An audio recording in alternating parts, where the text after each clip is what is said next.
Over 100 years ago, on the roll of lifeboat heroes, was the name of Mr. Richard Roberts. He was for many years the coxswain of the North Deal lifeboat. He occupied a foremost place in those good old days.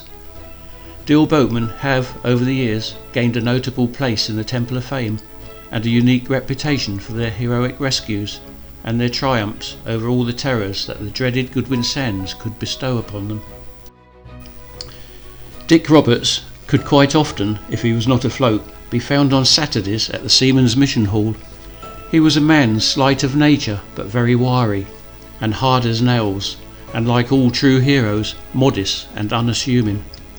Born in Deal in December 1839, on a night when the wind was blowing a severe gale from the south, it was perhaps hardly to be wondered at that Mr. Roberts passed through the greater part of his life on the sea. He knocked about the North Sea, mainly on fishing boats, when he was 13, and after that served his time before the mast, sailing between London and Melbourne for 4 years. In 1854 he should have joined the Navy to fight against the Russians.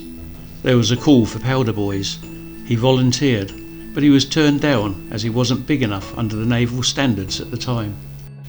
The first lifeboat in North Deal was the Van Cook. Roberts was appointed assistant coxswain, and he very soon found out what she was made of. These are a few records of his 40+ years serving on the lifeboat. It was in February 1865, on a terrible stormy night, that the lifeboat's crew saw, in the rifts of a storm, a full-rigged ship which had gone aground on the Goodwins. She was the Iron Crown, a tea-clipper. The lifeboat bell was soon ringing. A crew quickly arrived at the lifeboat station and volunteered. The new lifeboat was rapidly launched.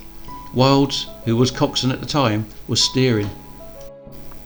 Arriving at the area where the ship was aground, they put out their anchor and drifted down onto the wreck, over which the seas were now breaking heavily. The lifeboat saved all on board on this occasion, 30 in total, and with the help of the tugs, the stranded vessel was eventually pulled clear of the sands. This gallant deed was the forerunner of a long and splendid series of rescues. During the 42 years Robert steered the lifeboat, it had been to hundreds of wrecks, sometimes going out twice in one day.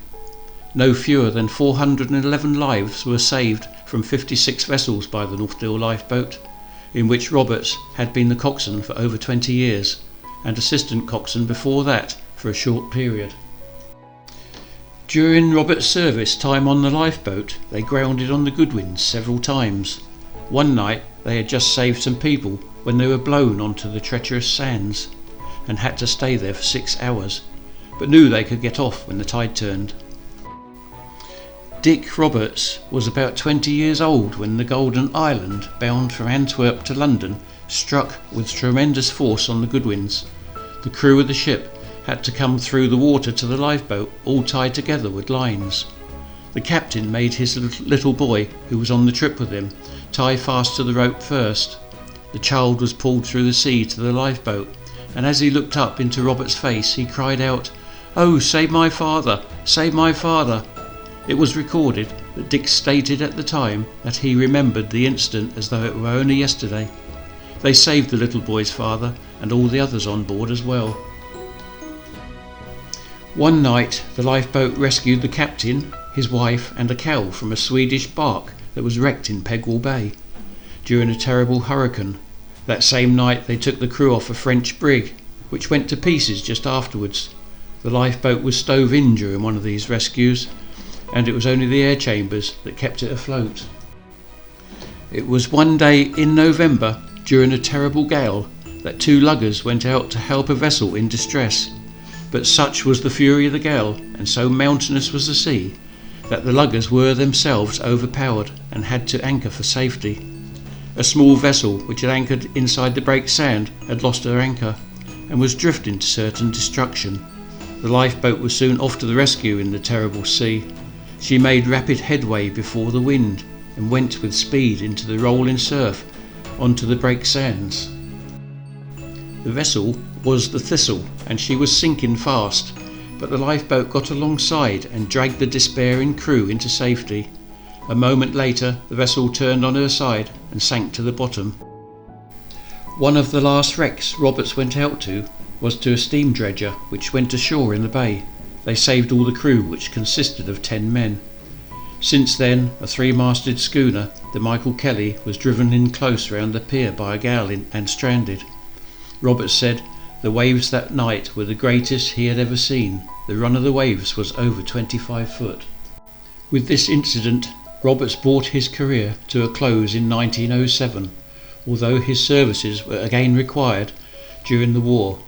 At the age of 68, he was given a silver medal for life-saving.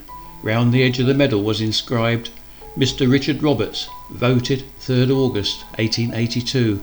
There was a second service bar voted 11th of January 1891, and a third bar was added for long service. Such was the modesty of this hero that it was left to one of his many friends, Mr. Cohorts, to bring this valued award to light. Mr. Roberts relinquished his duties as coxswain owing to advancing age, and was living on a pension of 5 shillings a week. He kept his boatman's licence though. For many years Mr. Roberts had a pretty little home in the coastguard cottages, and was presided over by his wife, the partner of his joys and sorrows. They had 5 daughters. He died on the 8th of August 1933 at the age of 94.